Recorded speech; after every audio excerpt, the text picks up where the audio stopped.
Alors vous voyez, là, moi ce qui m'avait surpris c'était ce mot de révélation, et moi j'avais eu, je voudrais en dire un mot là, parce que j'avais eu une révélation moi, la même année, c'est pour ça le problème écologique, moi, m'a jamais spécialement intéressé, parce que j'étais agacé par les mouvements écologistes. J'ai toujours vu à ma génération, c'est des mouvements de ma génération, j'ai toujours vu comme des gens à la limite d'une secte, quoi, un peu maniaque, un peu, et j'ai toujours eu l'impression que c'était une sorte de lobby.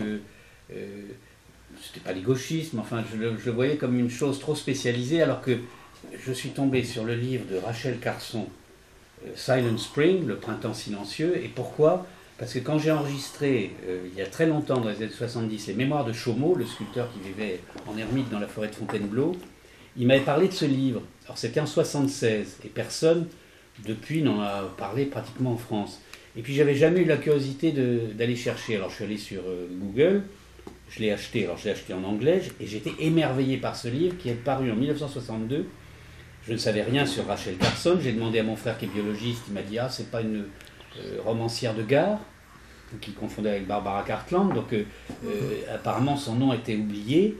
Et en fait, cette femme était une spécialiste de la santé des eaux. Elle avait écrit des livres, des best-sellers de vulgarisation scientifique, ces océans qui nous entourent, des choses comme ça. Donc elle était assez connue comme écrivain populaire, attirant l'attention sur les problèmes de l'environnement. Mais il n'y avait pas encore d'écologie. Et puis d'un seul coup, elle assiste à la première génération d'épandage massif de DDT.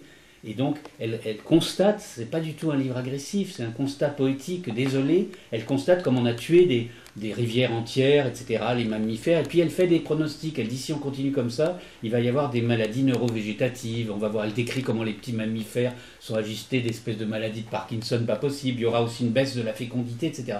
Et quand on lit ce livre aujourd'hui, on s'aperçoit que tout ce qui est prédit là-dedans fait partie d'une espèce de bilan sanitaire qu'on voit apparaître ici ou là, la maladie de Parkinson par exemple, des trucs comme ça. Alors ce livre m'a vraiment émerveillé parce qu'il est justement pas militant. C'est une amoureuse c'est une naturaliste, chimiste aussi, scientifique. Elle travaillait pour la protection des océans, je sais pas quoi. Donc, et alors on a diabolisé cette femme terriblement à la sortie de ce livre. Ce livre a fait scandale. Il a lancé le mouvement, on dit pas écologie, on dit le mouvement environnementaliste américain.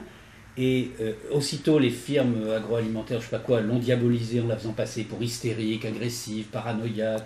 On a dit que c'était tous ces gens-là des peureux qui détestaient la modernité, etc. Et donc, elle est morte 2 ans après, en 64, d'un cancer du sein. Et alors, comme ma femme ne lit pas anglais, je l'ai acheté en version française, et j'ai constaté que la dernière édition, qui date de 2009, introduction d'Al Gore, alors c'est intéressant.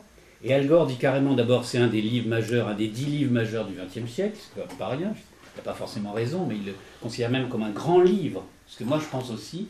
Et d'autre part, il dit il est assez vraisemblable que ce cancer du sein, c'est parce que dans son laboratoire, elle a manipulé sans précaution tous ses produits, et que véritablement, elle a dû être contaminée, ce qui est improuvable, mais ce qui peut être aussi le cas, et il dit très clairement qu'on l'a diabolisée d'une façon monstrueuse.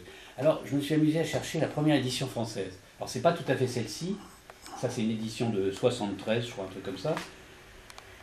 Le livre est paru en France en 63.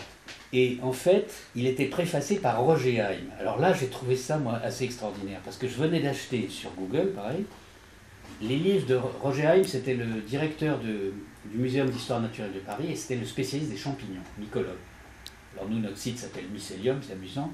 Or, j'avais cherché partout un livre introuvable de lui, parce qu'il a fait un livre sur les champignons hallucinogènes et toute la tradition des champignons chamaniques, on va dire, ou thérapeutiques, ou peu importe comment on les appelle. Et donc, c'est des livres difficiles à trouver. Et alors, Roger Haim, dans la préface de ce livre, donc la première édition française, dit un passage que je voudrais citer, parce que je trouve ça incroyable. Et alors, évidemment, on n'a jamais réédité cette préface, vous allez voir pourquoi. Voilà ce qu'il dit. Il dit: on arrête les gangsters, on tire sur les auteurs des hold-up, on guillotine les assassins, il y avait à l'époque pas encore l'interdiction de la peine de mort, on fusille les despotes ou prétendus tels, mais qui mettra en prison les empoisonneurs publics instillant chaque jour les produits que la chimie de synthèse livre à leur profit et à leurs imprudences. Alors c'est marrant parce que comme c'était le tout début, 1963, le tout début de la conscience de ces problèmes, des gens comme ça, qui étaient de grands scientifiques, des gens de haute stature, n'hésitaient pas à employer des mots forts. Et on voit aussi comment, dans les 50 ans qu'on suivit, on a édulcoré complètement, même émoussé l'esprit critique, alors que votre génération ou d'autres peuvent voir maintenant, 50 ans après, les dégâts causés et comment il faut essayer de limiter ces dégâts, ce que je dis toujours, et peut-être essayer de restaurer un nouvel équilibre. Alors vraiment, ça a été pour moi une révélation de découvrir la naissance du problème et non pas tout le militantisme qui a été associé. J'en suis arrivé à penser que finalement le militantisme faisait presque du tort à la cause écologique, en ce sens que l'écologie, le problème de l'environnement est un problème pour tout le monde. Tous les partis politiques devraient se préoccuper d'écologie parce que c'est un problème général qui concerne tout le monde. Donc ça ne peut pas être une spécialité.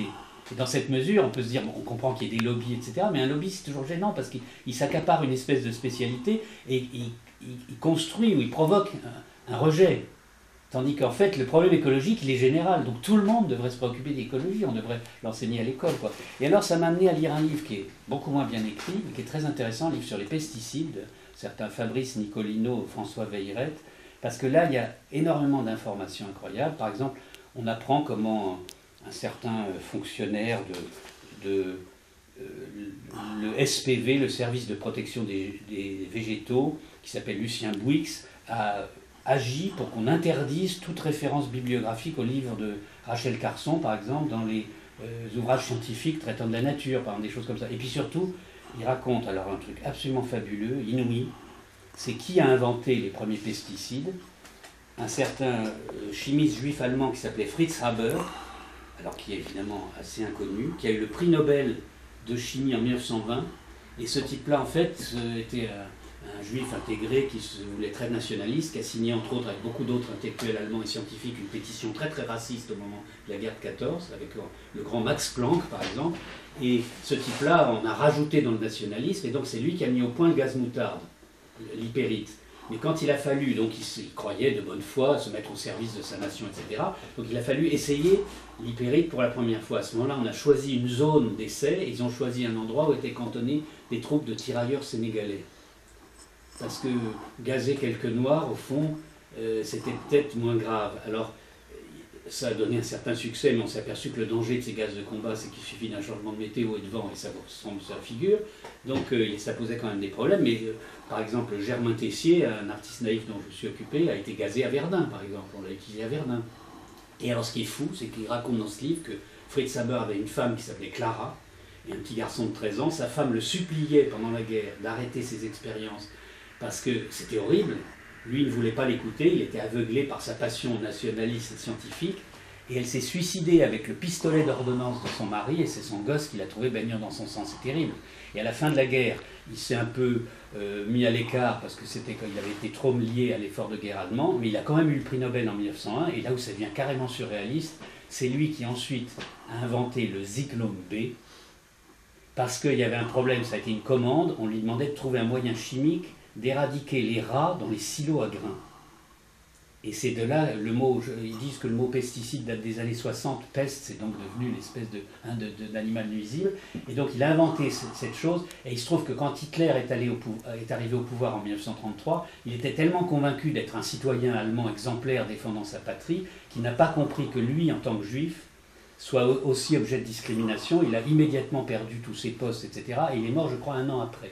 Donc voilà un homme qui a été aveuglé par son nationalisme, qui était certainement un grand scientifique, mais qui est à l'origine quand même des gaz de combat de la guerre de 14, qui ont été ensuite utilisés par exemple en Irak, hein, à l'Abja, le massacre de la ville en Irak. Et le Zyklon B, évidemment, il n'a jamais su l'usage qui en a été fait après dans les camps de concentration. Donc c'est absolument terrible. Et on apprend tout ça et on se dit c'est une histoire parallèle qui est quand même cachée, qui est l'histoire des conséquences industrielles de cette chimie moderne. Et c'est quand même pas un hasard qu'elle soit cachée.